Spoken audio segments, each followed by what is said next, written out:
Yeah, I was going to ask you, like, because I have not watched that much cable television, although last night I went and did Hayes' program, and the first segment was, there was a lot of talk about Joe Biden being a little bit shaky. Yeah. And it was, and to hear it there, top of the show, Joe Biden's looking a little shaky. You know, at the end of the day, it's like this is sort of like the establishment-y place. Yeah. And if people are starting to say that, I mean, that is the one thing that sort of, you know, because I'm very concerned that we're going to go into the general election from the perspective of wanting Trump gone. And we're going to go into the general election with someone that nobody seems terribly enthused about. But just gets across the finish line. Yeah.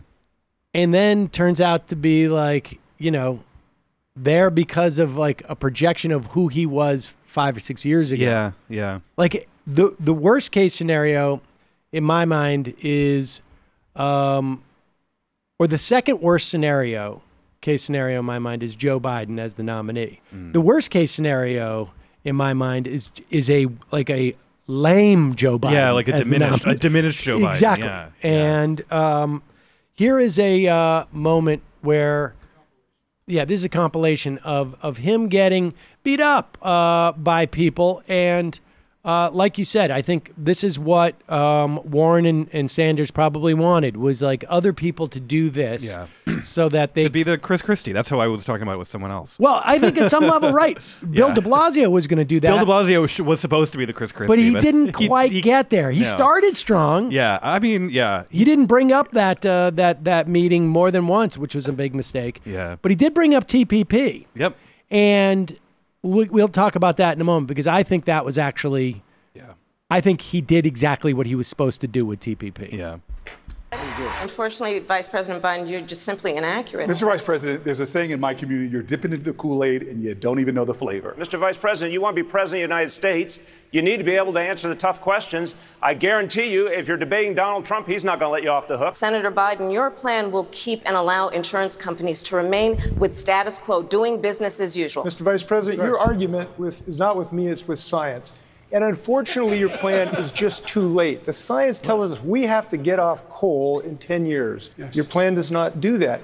Vice President Biden, I didn't hear your response when the issue came up of all those deportations. You were Vice President of the United States. I didn't hear whether you tried to stop them or not, using your power, your influence in the White House. Mr. Vice President, you can't have it both ways. You invoke President Obama more than anybody in this campaign. You can't do it when it's convenient and then dodge it when it's not. What we need are politicians that actually have some guts on this issue. This really irks me, because I heard the Vice President say that. If you got a PhD, you can come right into this country. Well, that's playing into what the Republicans want, to pit some immigrants against other immigrants. And if you want to compare records, and frankly, I'm shocked that you do, I am happy to do that. What Vice President helped author in '94 was a mistake. And he has flip-flopped on these things. Vice President Biden was in the United States Senate working with segregationists. You said women working outside the home would lead to the deterioration of family. My grandmother worked outside the home. So my mother worked outside the home. But it was wrong to take the position that he took at that time.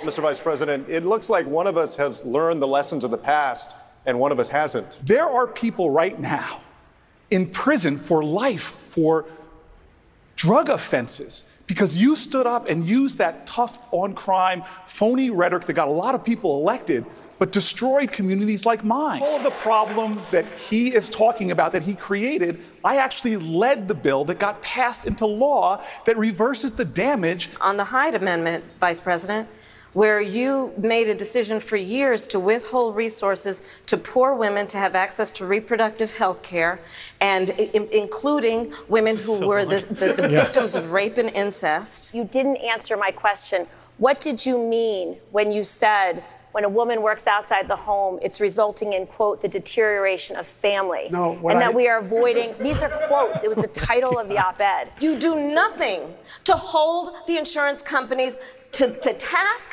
for what they have been doing to American families. Mr. Vice President, I didn't interrupt you. Please show me that respect, sir. Wow. I mean, the journey. I almost feel bad for Yeah, him. he after looks that. like genuinely hurt in so much of that video. I think he comes off as that's the most sympathetic I think I've seen. Like watching all that edited together, I'm suddenly like, oh, Joe. He like walks home like George Michael. Arrested Development. Like, oh man. I mean, on some level, he comes off as a lot less sympathetic when he's actually given a chance to speak. Yeah. That's why he's in a rush to shut up all the time. I imagine that's part of it. Yeah, and that was, speaking of like his performance, that was the other remarkable thing, was he kept just being like ending his, like just being like, and now I'm done, like no more. there was like he's in the middle of a sentence, a senator, and he's like, okay, Yeah, I'll just stop right there. I'll like, stop right there. That is, I mean, this is one of the things they were saying on that panel last night, which was that he's not like the happy warrior. Yeah. That he, and I tend to think that stuff is, you know, silly a little bit. Yeah, totally. But I can see what they meant by that. That Yeah. he didn't seem, it seemed to be exhausting and laborious for him. Yes. Rather than He wasn't like enjoying the opportunity to do. I think it's a little bit. Well, I don't know. I guess in those instances when I'm getting into arguments with people, that's actually probably when I'm my happiest. But I think that but it shouldn't be the most exhausting thing if you're starting out at the beginning of a presidential campaign. Yeah, well, yeah, right. To be questioned. This is the very beginning, and the next time when there's a much smaller group of people on that stage, he's going to have to talk more and talk longer. It's not going to be, you have 10 seconds to respond. Well, with that said, there's going to be 10 people. That's true. And they're going to all be, there's going to be more parity. So they're not going to be able to ignore 2 or 3 people at the edges in the way that they have been. Or maybe they will, but he's not going to have to talk more until it's down to like 7 or 6 people. Right. And who knows when that comes. I mean, on some level, if I was someone who wanted to charge the DNC with protecting Joe Biden, I would be complaining that they're not cutting it down to 6. Yeah. Yeah. Right? Yeah. I mean, honestly, like that, this is the best case scenario for him. Right. Keep it 20 people. Yeah. And especially because next time people are going to be taking a lot more shots at Sanders. I would think so. Yeah. But I think the funny thing about the debate so far is the palpable frustration that taking shots at Sanders has not resulted in popularity, like among the like Bullocks and Delaney's or whatever. they keep being like, why isn't this working? Well, they're all the Chris Christies. Yeah, exactly. Yeah. Right? I mean, they're the Chris Christies for Biden. Yeah. And it's not working. Yes. And this is the thing that struck me in that first debate.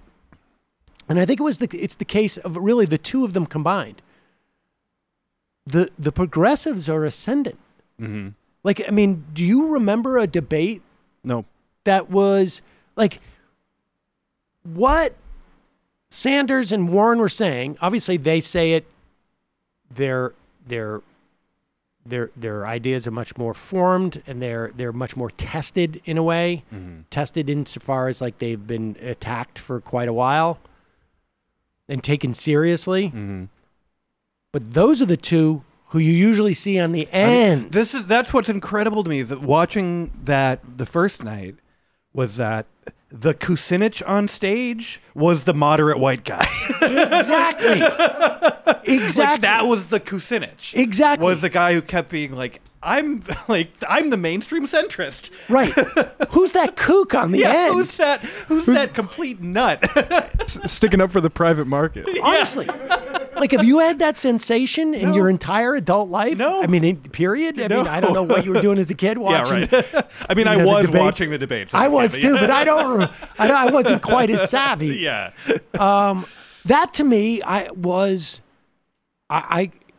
mean, people were like, that debate, well, you know, I saw someone say, like, that debate was mad. And I was like, are you kidding? That was one of the most exciting things I feel like I've ever seen. Like, it was like, I was getting, like, that dynamic is amazing. It really and is. It didn't go away in the second debate. No. Right? I mean, there was nobody who was put on the defensive. Right. For their espousing the most left position.